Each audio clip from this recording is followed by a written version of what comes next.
नमस्कार, आप सबका स्वागत है हमारे यूट्यूब चैनल टीएस के पाठशाला में। आज के क्लास में हम लोग प्रकाश के अपवर्तन रिफ्रैक्शन ऑफ लाइट हमारा फिजिक्स का पहला चैप्टर का दूसरा पार्ट है। हमारे फिजिक्स के पहले चैप्टर में इसका नाम है प्रकाश, 2 पार्ट है टोटल। 2 पार्ट में पहला कौन सा है? पहला है परावर्तन और दूसरा अपवर्तन। परावर्तन के बारे में हम लोगों ने पढ़ लिया है, ऑब्जेक्टिव सब्जेक्टिव सारी चीज़ों को देख लिया। अब अपवर्तन का ऑब्जेक्टिव हम लोग देखेंगे। जिसमें हमारा सबसे पहला सवाल है कि लेंस की क्षमता का एसआई मात्रक क्या होता है? लेंस की क्षमता। लेंस की क्षमता P बराबर हम लोगों ने फॉर्मूला पढ़ा हुआ था 1/f होता है। P बराबर 1/f होता है। अब अगर हम लोग इसका मात्रक निकालना चाहे तो यहाँ एक तो कोई मात्रक होगा नहीं, ये नीचे में फोकस दूरी का मात्रक मीटर हो गया। इसका मात्रक 1/मीटर हो सकता है, या एक और मात्रक था जिसको हम लोग डाइऑप्टर कहते थे। इसका एक और मात्रक था जिसको हम लोग डाइऑप्टर कहते थे, यानी कि ऑप्शन नंबर हमारा डी सही हो जाएगा। ऑप्शन नंबर डी हमारा डाइऑप्टर वाला सही हो जाएगा। तो लेंस की क्षमता कैसा मात्रक क्या होता है? डाइऑप्टर। नेक्स्ट सवाल की तरफ चलते हैं। हमारा नेक्स्ट सवाल है, लेंस की क्षमता P बराबर होता है। लेंस की क्षमता P का सूत्र पूछा गया है। अभी तुरंत हम लोगों ने P का फॉर्मूला देखा था कि P बराबर क्या होता है? 1/f होता है। P बराबर कितना होता है? 1/f, जो कि ऑप्शन नंबर डी में लिखा हुआ है। ऑप्शन नंबर डी हमारा सही हो जाएगा। लेंस की क्षमता P बराबर 1/f होता है। ये फॉर्मूला आपको याद रखना बहुत इंपॉर्टेंट है। अगले सवाल की तरफ चलते हैं। तीसरा सवाल हमारे पास स्नेल के नियमानुसार, यानी कि स्नेल का नियम पूछा गया है। स्नेल का नियम क्या था? हम लोगों ने प्रकाश के अपवर्तन पढ़ा है, फिर प्रकाश के अपवर्तन का नियम भी पढ़ा हुआ था। प्रकाश के अपवर्तन के कितने नियम थे? प्रकाश के अपवर्तन के 2 नियम थे। प्रकाश के अपवर्तन के 2 नियम थे। इसमें पहला नियम तो हमारा था, पहला नियम क्या था? कि आपतित किरण, अपवर्तित किरण तथा आपतन बिंदु पर डाला गया अभिलंब सभी एक ही तल में होते हैं। और जो दूसरा नियम था ये थोड़ा स्पेशल था, खास था। यही था क्या? हमारा स्नेल का नियम, जो किस प्रकार से था कि आपतन कोण की जगह यानी कि साइन आई बट्टा अपवर्तन कोण की जगह यानी साइन आर, यानी आपतन कोण की जगह साइन आई और अपवर्तन कोण की जगह साइन आर का अनुपातिक स्थिरांक होता है, जिसे हम लोग क्या कहते हैं? जिसे हम लोग अपवर्तनांक कहते हैं और इसे म्यू से भी सूचित किया जाता है। ये था हमारे पास स्नेल का नियम। और अभी फॉर्मूला पूछा है तो फॉर्मूला क्या हो जाएगा? म्यू बराबर साइन आई बटे साइन आर, जो कि हमारे पास ऑप्शन नंबर ए में लिखा हो, यानी कि ऑप्शन नंबर ए हमारा सही हो जाएगा। अब नेक्स्ट सवाल हमारे पास है, नेक्स्ट सवाल की तरफ चलते हैं। लेंस की क्षमता व्यक्त की जाती है, लेंस की क्षमता व्यक्त की जाती है। अब भी फॉर्मूला हम लोग ने 2 बार देखा हुआ है। P बराबर फॉर्मूला 1/f, इसका ऐसा मात्रक क्या था? डायोप्टर। अब भाषा में कुछ लिखा हुआ, पढ़ते हैं जरा सा। फोकस दूरी के द्वारा, बिल्कुल नहीं। फोकस दूरी का दुगुना, ये भी नहीं होगा। फोकस दूरी का तिगुना, ये तो बिल्कुल नहीं होगा। डी नंबर में क्या लिखा हुआ है? फोकस दूरी के व्युत्क्रम के द्वारा। और ये जो 1/f लिखा हुआ है, इसको हम लोग फोकस दूरी का व्युत्क्रम कह सकते हैं, यानी कि ऑप्शन नंबर डी हमारा सही हो जाएगा। लेंस की क्षमता को किस प्रकार व्यक्त किया जाता है? फोकस दूरी के व्युत्क्रम के द्वारा। क्यों? क्योंकि P बराबर फॉर्मूला होता है 1/f, और ये जो 1/f है यही है फोकस दूरी का व्युत्क्रम। अब हमारे पास नेक्स्ट सवाल है कि सूर्यास्त के समय क्षितिज के नीचे चले जाने पर भी कुछ समय तक दिखाई देता है, इसका कारण क्या है? यानी कि सूर्यास्त और सूर्योदय दोनों के समय, सूर्यास्त और सूर्योदय के समय सूर्य अगर क्षितिज के नीचे भी चला जाता है, अगर ये मान लीजिए क्षितिज, ये क्षितिज है, क्षितिज के नीचे भी चला जाता है तो भी प्रकाश, ये सॉरी, सूर्य कुछ देर तक ऊपर दिखाई देते रहता है। इसका कारण क्या है? तो इसका कारण है मुख्य रूप से प्रकाश का अपवर्तन। हम लोगों ने इसके बारे में मानव नेत्र वाला चैप्टर में पढ़ा है। वहाँ पे एक हेडिंग के रूप में पढ़ा था, विलंबित सूर्यास्त, विलंबित सूर्यास्त और अग्रिम सूर्योदय। और क्या था? अग्रिम सूर्योदय। विलंबित सूर्यास्त और अग्रिम सूर्योदय नाम के एक टॉपिक में हम लोगों ने पढ़ा था कि सूर्य उगने से 2 मिनट पहले दिखाई देने लगता है और डूबने के 2 मिनट बाद तक भी दिखाई देने लगता है। और इसका कारण क्या था? वायुमंडलीय अपवर्तन। यानी हमारा ऑप्शन नंबर ए सही हो जाएगा। अब नेक्स्ट सवाल हमारे पास है, आभासी प्रतिबिंब का निर्माण होता है। आभासी यानी काल्पनिक। आभासी प्रतिबिंब को हम लोग काल्पनिक प्रतिबिंब भी कहते हैं। काल्पनिक प्रतिबिंब का निर्माण होता है किस लेंस के द्वारा? ये सवाल है। बोला केवल उत्तल लेंस में। नहीं, बिल्कुल ये केवल उत्तल लेंस तो हो नहीं सकता है, क्योंकि हम लोगों ने पढ़ा है उत्तल लेंस में टोटल 6 केस होते हैं, जिसमें 5 बार वास्तविक और केवल एक बार काल्पनिक होता है। और अवतल लेंस में हम लोगों ने 2 केस पढ़ा हुआ और दोनों के दोनों बार क्या था? काल्पनिक प्रतिबिंब ही था। यानी कि काल्पनिक एक बार इसमें भी बनता है उत्तल में और एक दोनों बार इसमें भी बनता है। तो कहने का मतलब काल्पनिक प्रतिबिंब उत्तल और अवतल दोनों लेंस में बनता है। तो इस हिसाब से ऑप्शन कौन सा सही हो जाएगा? ए नंबर तो नहीं होगा, बी नंबर ये भी नहीं होगा, केवल अवतल में तो नहीं बनता। हाँ, ये सी नंबर सही होगा, दोनों लेंसों में। ऑप्शन नंबर सी हमारा सही होगा, दोनों लेंसों में आभासी प्रतिबिंब का निर्माण होता है। तो अगला सवाल हमारे पास है, नेक्स्ट सवाल की तरफ चलते हैं। पानी से भरी बाल्टी की गहराई कम मालूम पड़ने का कारण क्या है? ये चीज़ भी हम लोगों ने पढ़ा हुआ है। हमें नदी, तालाब, पानी से भरी बाल्टी की गहराई हमेशा आभासी गहराई के रूप में दिखाई देता है, यानी कि गहराई कम मालूम पड़ती है। उसका कारण क्या था? तो उसका भी कारण हम लोगों ने पढ़ा हुआ है कि प्रकाश का अपवर्तन ही उसका कारण, यानी कि ऑप्शन नंबर हमारा बी सही हो जाएगा। प्रकाश के अपवर्तन के कारण से बहुत सारा चीज़ हम लोगों ने डिस्कस किया था। जैसे कि मछुआरे को मछली भेजने में कठिनाई होती है। दूसरा अक्षर के ऊपर क जैसा रख कर देखने पर अक्षर का उठा हुआ प्रतीत होना। तीसरा हम लोगों ने देखा था पानी में डूबी हुई पेंसिल या छड़ी का टेढ़ा और छोटा और मुड़ा प्रतीत होना। इन सब का कारण क्या है? प्रकाश का अपवर्तन। प्रकाश के अपवर्तन के कारण से ही ये सभी घटनाएँ होती हैं। प्रकाश के अपवर्तन के कारण बहुत सारी घटनाएँ होती है, आपको याद रखना पड़ेगा। अगर कोई भी सवाल में आ जाए और पूछे कि किस कारण से होता है, तो आपको जवाब देना है प्रकाश का अपवर्तन। नेक्स्ट सवाल हमारे पास है, जब प्रकाश एक माध्यम से दूसरे माध्यम में जाता है, तब अपवर्तन होता है। किसके कारण? यानी ये प्रकाश के अपवर्तन का कारण पूछा हुआ है। थ्योरी पार्ट में हम लोगों ने प्रकाश के अपवर्तन का कारण पढ़ा हुआ था। क्या पढ़ा था? कि विभिन्न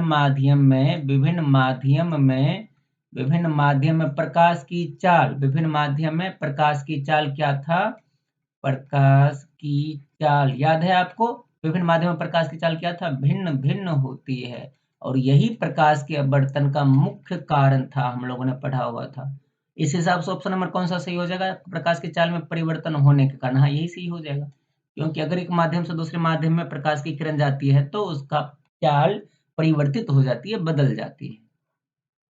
तो याद रखिएगा, एक माध्यम से दूसरे माध्यम जाने पर प्रकाश की चाल बदल जाती है। क्यों? क्योंकि भिन्न-भिन्न माध्यम में प्रकाश की चाल क्या होती है? भिन्न-भिन्न।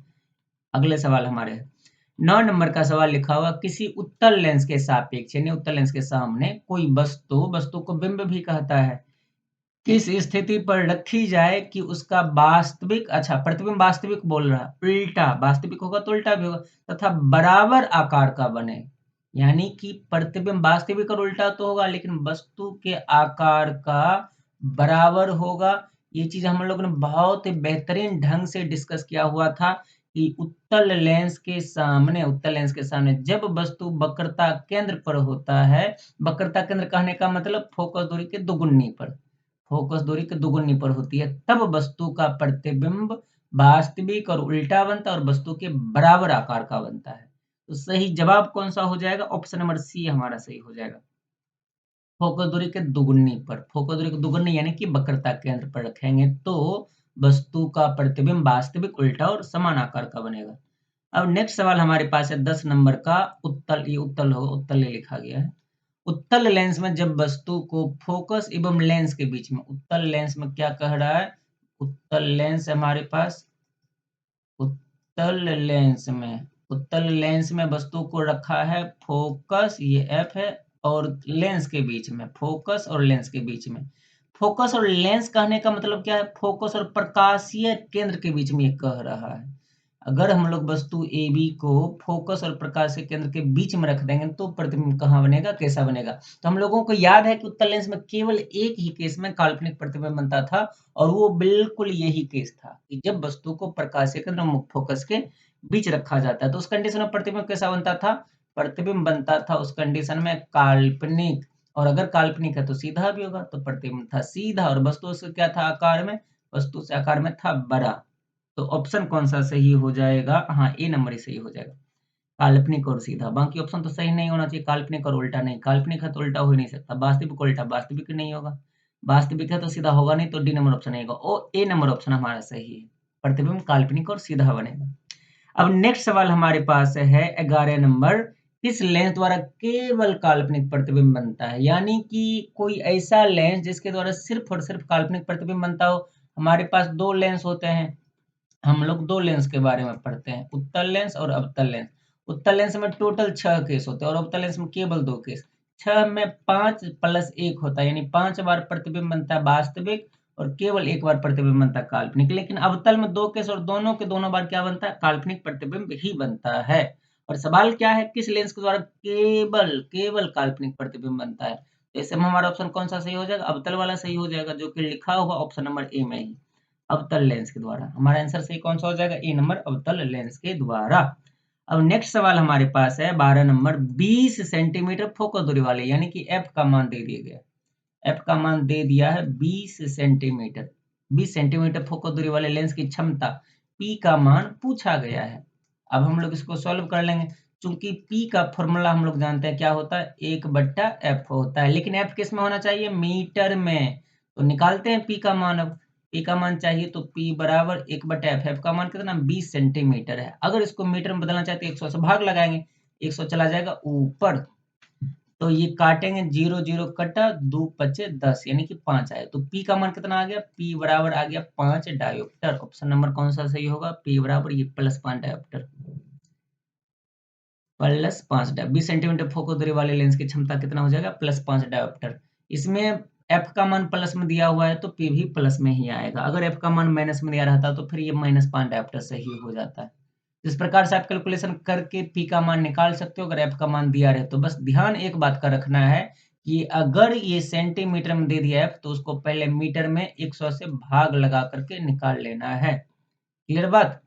अगला सवाल हमारा है, नेक्स्ट सवाल हमारे पास, किसी बिंब का वास्तविक तथा समान आकार का प्रतिबिंब प्राप्त करने के लिए बिंब को उत्तल लेंस के सामने कहाँ रखेंगे? अभी थोड़ी देर पहले कुछ एक सवाल में हम लोगों ने ये बात डिस्कस किया हुआ था कि उत्तल लेंस के सामने अगर वस्तु को, उत्तल लेंस के सामने अगर वस्तु को वक्रता केंद्र पर, वक्रता केंद्र मतलब फोकस दूरी की दुगुनी दूरी पर रखेंगे तो प्रतिबिंब कैसा बनेगा? वास्तविक बनेगा, उल्टा बनेगा और समान आकार का बनेगा। तो ऑप्शन नंबर कौन सा सही होगा? ये ऑप्शन नंबर बी। ये सवाल रिपीट हो गया है, फोकस दूरी की दोगुनी पर, फोकस दूरी की दोगुनी पर। ऑप्शन नंबर बी हमारा सही हो जाएगा। ये रिपीटेड सवाल है, आपको ध्यान में होना चाहिए। तो अगला सवाल हमारा, नेक्स्ट सवाल की तरफ आगे बढ़ते हैं। निम्न में कौन सा पदार्थ लेंस बनाने के लिए प्रयुक्त नहीं किया जा सकता है? यानी कि इनमें से कौन से पदार्थ का हम लोग लेंस नहीं बना सकते हैं? तो आपको लेंस का परिभाषा याद होना चाहिए। लेंस का परिभाषा, लेंस क्या था? दो निश्चित आकार वाले ज्यामितीय सतहों से, दो निश्चित आकार वाले ज्यामितीय सतहों से घिरे हुए पारदर्शी माध्यम को लेंस कहते हैं। ये परिभाषा हम लोगों ने पढ़ा हुआ था। उसमें एक पॉइंट बड़ा ही इंपॉर्टेंट है जिसका अभी हम लोग आंसर निकालने में हेल्प करेगा, वो पारदर्शी माध्यम होता था। यानी कि लेंस हमेशा पारदर्शी पदार्थ से बनता है। कांच, कांच तो पारदर्शी पदार्थ इससे बन सकता है। जल भी पारदर्शी इससे भी बन सकता है। प्लास्टिक भी, सफेद प्लास्टिक पारदर्शी हो सकता है। तो बच रहा है इसमें मिट्टी। मिट्टी पारदर्शी नहीं होता, सब लोग जानते हैं मिट्टी पारदर्शी नहीं होता, और इसी के द्वारा हम लोग लेंस को नहीं बना सकते हैं। यानी कि ऑप्शन नंबर बी हमारा सही हो जाएगा।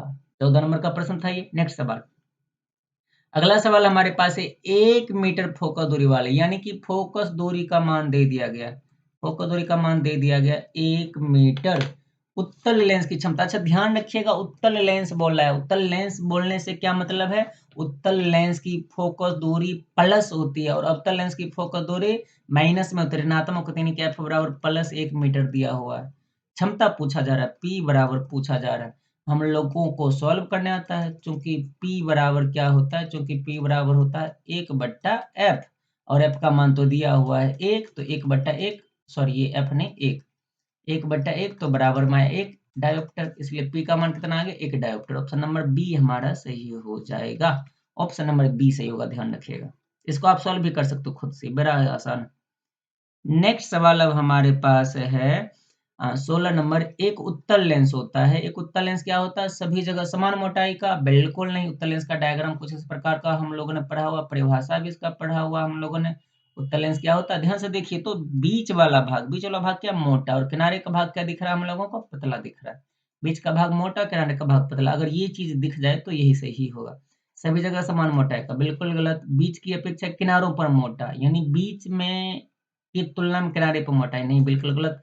किनारों की अपेक्षा, हाँ ये सही है, ऑप्शन नंबर सी हमारा सही होगा। किनारों की अपेक्षा बीच में मोटा है, किनारों की अपेक्षा बीच में देख रहे होंगे आप, मोटा है, तो ऑप्शन नंबर सी सही हो गया। नेक्स्ट सवाल है अब हमारे पास 17 नंबर, किस लेंस के द्वारा सिर्फ काल्पनिक प्रतिबिंब बनता है? ये सवाल भी रिपीटेड हो गया। अभी हम लोगों ने पढ़ा हुआ है, फिर से रिवीजन कर लेते हैं कि उत्तल लेंस में टोटल 6 केस होते हैं, जिसमें 5 बार बनते हैं वास्तविक और केवल 1 बार बनते हैं काल्पनिक प्रतिबिंब। लेकिन अवतल लेंस में केवल 2 केस और दोनों के दोनों बार क्या होता था? काल्पनिक प्रतिबिंब ही बनता था, दोनों बार काल्पनिक प्रतिबिंब। तो पूछ रहा है सिर्फ और सिर्फ काल्पनिक प्रतिबिंब किस लेंस के द्वारा बनता है? तो ऑप्शन नंबर बी हमारा सही हो जाएगा, अवतल लेंस के द्वारा सिर्फ काल्पनिक प्रतिबिंब बनता है। अब अगला नेक्स्ट सवाल हमारे पास, नेक्स्ट सवाल है कि किसी शब्दकोश में दिए गए छोटे अक्षरों को पढ़ते समय आप कौन सा लेंस पसंद करेंगे? सबसे पहली बात तो अक्षर छोटा है तो हम लोग इसको बड़ा करके देखना चाहेंगे, और बड़ा प्रतिबिंब बनता है केवल और केवल उत्तल लेंस में, केवल और केवल उत्तल लेंस में प्रतिबिंब बड़ा बनता है। अब उत्तल लेंस वाला आंसर सही होगा तो ये ए में भी उत्तल लेंस है और बी में अवतल लेंस, ये तो बिल्कुल नहीं होगा क्योंकि अवतल लेंस छोटा प्रतिबिंब बनता है। डी में भी अवतल लेंस, ये भी नहीं होगा। ए और सी में से कोई एक होगा। अब ध्यान दीजिएगा, जिसका क्षमता ज़्यादा होगा हम लोग कोशिश करेंगे उस लेंस को, बोलता है किस लेंस को आप पसंद करोगे, तो आप पसंद हम लोग उस लेंस को करेंगे जिसकी क्षमता ज़्यादा होगा। और फ़ॉर्मूला क्या था? P बराबर 1/f। अगर f का मान ज़्यादा हुआ तो P का मान कम होगा, और अगर f का मान कम हुआ तो P का मान ज़्यादा होगा, यानी कि f हमें कम चाहिए। तो ए और सी में देखिए तो एफ किसका कम है? ए में 50 सेंटीमीटर और सी में 5 सेंटीमीटर, यानी कि सी का फोकस दूरी कम है, तो सी नंबर हमारा आंसर हो जाएगा। ऑप्शन नंबर सी हमारा आंसर सही हो जाएगा, क्योंकि सी में उत्तल लेंस है और उसकी फोकस दूरी भी कम है। ठीक, इसका सही से जवाब लिख लीजिएगा। अगला सवाल हमारे पास है, कौन सा लेंस अपसारी लेंस भी कहलाता है? अपसारी लेंस यानी कि जो प्रकाश की किरणों को क्या करती हैं? विभिन्न दिशाओं में फैला देती हैं। तो आपको ध्यान होनी चाहिए कि अवतल लेंस में आने वाली प्रकाश की किरणें क्या होती हैं? विभिन्न दिशाओं में फैल जाती हैं, जबकि उत्तल लेंस में आने वाली प्रकाश किरणें सब के सब एक बिंदु पर मिल जाती हैं, इसीलिए उसको कहते हैं अभिसारी। उत्तल लेंस को कहते हैं अभिसारी लेंस और अवतल लेंस को क्या कहते हैं? अपसारी लेंस।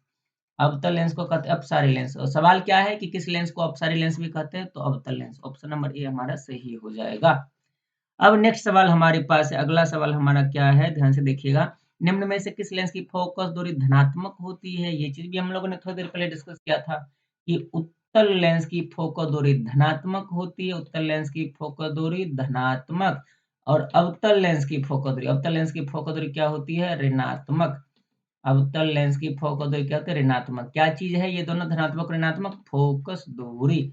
याद रखिएगा, बहुत इंपॉर्टेंट। उत्तल लेंस का फोकस दूरी धनात्मक और अवतल लेंस की फोकस दूरी ऋणात्मक होती है। अगले सवाल की तरफ आगे बढ़ते हैं अब हम लोग।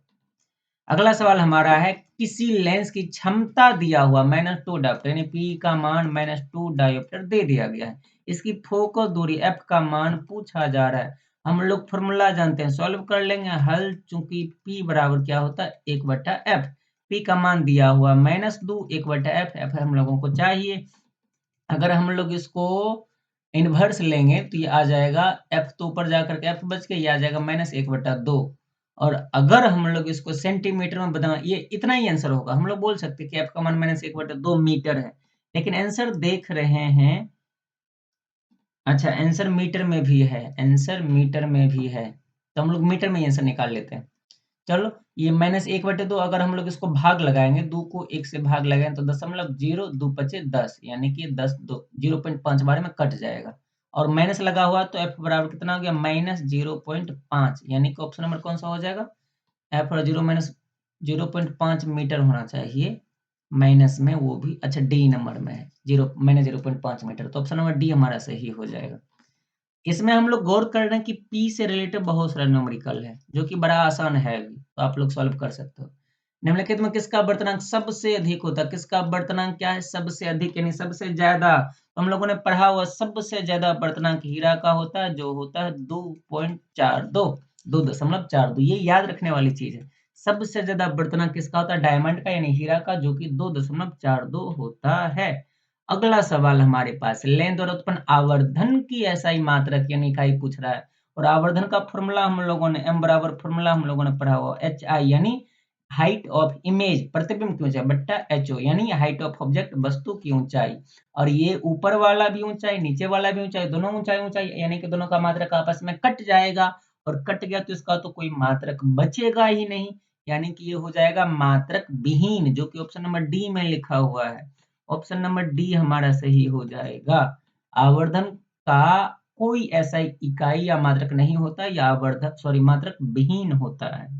आगे बढ़े, नेक्स्ट सवाल हमारे पास, प्रकाश की चाल विभिन्न माध्यमों में, कुछ देर पहले भी एक सवाल में हम लोगों ने देखा था कि प्रकाश की चाल भिन्न भिन्न माध्यम में क्या होता है। तो प्रकाश की चाल भिन्न भिन्न माध्यम में भिन्न भिन्न होता है। बड़ा ही सिंपल सा जवाब है, जैसे पानी में अलग होगा, हवा में अलग होगा, कांच में अलग होगा। ठीक है, प्रकाश की चाल भिन्न भिन्न माध्यम क्या होती है, भिन्न भिन्न होती है, अलग अलग होती है। अगला सवाल, वायु में प्रकाश की चाल निर्वात की अपेक्षा क्या होती है, यानी कि हवा में प्रकाश की चाल पूछ रहा है निर्वात की तुलना में, निर्वात की तुलना में। अब निर्वात में प्रकाश की चाल सबसे ज्यादा होती है, हवा से भी ज्यादा, हवा से भी ज्यादा होती है। तो निर्वात में प्रकाश की चाल हवा से क्या हो जाएगी, ज्यादा हो जाएगी। यानी कि वायु में प्रकाश की चाल निर्वात की अपेक्षा क्या हो जाना चाहिए, कम हो जाना चाहिए, कम हो जाना चाहिए। लेकिन कभी कभी हम लोग इसको लगभग लगभग बराबर भी मान लेते हैं, लगभग लगभग हम लोग इसको बराबर भी मान लेते हैं। तो अगर कहीं लगभग बराबर दिख जाए तो ये ऑप्शन भी सही हो सकता है, लगभग समान भी हो सकता है।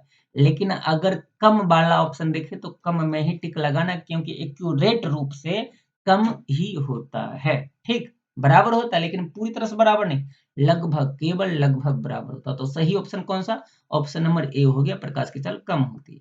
अगला सवाल हमारे पास है, लेंस में मुख्य फोकस की संख्या, हम लोगों ने पढ़ा हुआ है, लेंस चाहे उत्तल हो या अवतल लेंस, लेंस चाहे उत्तल हो या अवतल लेंस, दोनों में दो दो मुख्य फोकस होता है, दोनों में दो दो फोकस की, इधर अगर F1 है तो इधर F2, इसमें भी अगर इधर F1 है इधर F2, दोनों में दो दो मुख्य फोकस होते हैं। तो हमारा सही आंसर कौन सा हो जाएगा, ऑप्शन नंबर बी, क्योंकि लेंस में मुख्य फोकस की संख्या दो होती है। अगला सवाल, अवतल लेंस का आवर्धन यानी एम का फॉर्मूला पूछा गया। एम का फॉर्मूला हम लोगों ने परिभाषा से क्या पढ़ा, HI/HO, जो कि प्रतिबिंब को ऊंचाई बटे वस्तु की ऊंचाई, तो परिभाषा से आया था। लेकिन जब हम लोगों ने फॉर्मूला प्रूव किया था तो वहां पे आया था V/U। ध्यान रखिएगा, प्लस में V/U, ये नहीं कि माइनस में, माइनस में होता दर्पण के लिए और लेंस में प्लस में ही होता है। तो हमारा सही आंसर कौन सा हो जाएगा, ऑप्शन नंबर ए हमारा सही हो जाएगा। अवतल लेंस का आवर्धन एम बराबर होता है V/U के, ऑप्शन नंबर ए हमारा सही हो जाएगा। अगले सवाल की तरफ आगे बढ़ते हैं आप। नेक्स्ट सवाल हमारे पास 28 नंबर, निम्न में कौन सा पदार्थ लेंस के लिए प्रयुक्त नहीं किया जा सकता, यानी कि लेंस बनाने के लिए किस पदार्थ का उपयोग हम लोग नहीं कर सकते हैं।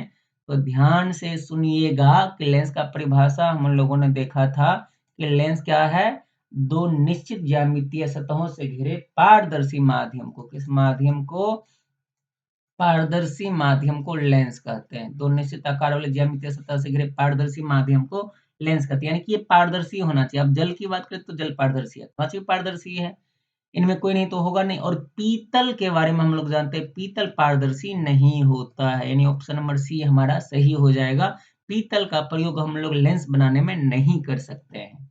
अब हमारा अगला 29वां सवाल, सेकंड लास्ट सवाल है, निम्नलिखित में कौन सी संख्या प्रकाश के अपवर्तन के नियम के लिए सही है। तो इस वीडियो के क्लास की शुरुआत में ही हम लोगों ने देखा था कि प्रकाश के अपवर्तन के कितने नियम होते हैं, प्रकाश के अपवर्तन के दो नियम होते हैं, प्रकाश के अपवर्तन के दो नियम होते हैं। यही पूछ रहा है कि कितने नियम होते हैं, तो ऑप्शन नंबर ए ही हमारा सही हो जाएगा, प्रकाश के अपवर्तन के दो नियम होते हैं। अगले सवाल की तरफ आगे बढ़े, नेक्स्ट सवाल हमारे पास है, किसी माध्यम के अपवर्तनांक यानी म्यू का मान होता है, म्यू का फॉर्मूला पूछा गया। म्यू का कई फॉर्मूला हम लोगों ने देखा हुआ, जैसे कि म्यू बराबर C/V, क्या है, निर्वात में प्रकाश की चाल, और भी क्या, किसी माध्यम में प्रकाश की चाल, या स्नेल के नियम के हिसाब से क्या देखा था, sin I/sin R, ये फॉर्मूला भी हम लोगों ने देखा था। और अभी ऑप्शन में हम लोगों को यही वाला ऑप्शन दिख रहा है, यानी कि ऑप्शन तो हो जाएगा सही बी, ऑप्शन नंबर बी सही हो जाएगा, sin I/sin R, ये स्नेल के नियम के हिसाब से म्यू का फॉर्मूला यानी अपवर्तनांक का फॉर्मूला होता है। तो ये हमारा था 30 सवाल आज के क्लास का। इन 30 सवाल में अगर कोई भी डाउट हो तो हमें कमेंट सेक्शन में जाकर के बतला सकते हैं। और आज के लिए धन्यवाद यहाँ तक वीडियो को देखने के लिए। अगले आपको किस टॉपिक पर वीडियो चाहिए, या फिर आपको क्लास 10th या 12th के बोर्ड एग्जाम की तैयारी कर रहे हैं तो आपको किसी भी सब्जेक्ट में किस टॉपिक पर डाउट है, हमें कमेंट सेक्शन में जरूर बतलाइए। और इस पूरे वीडियो का अगर PDF चाहिए तो हमारे टेलीग्राम चैनल को जरूर सब्सक्राइब कीजिए, हमारे टेलीग्राम चैनल को जरूर सब्सक्राइब कीजिए। और अंत में एक बार फिर से धन्यवाद।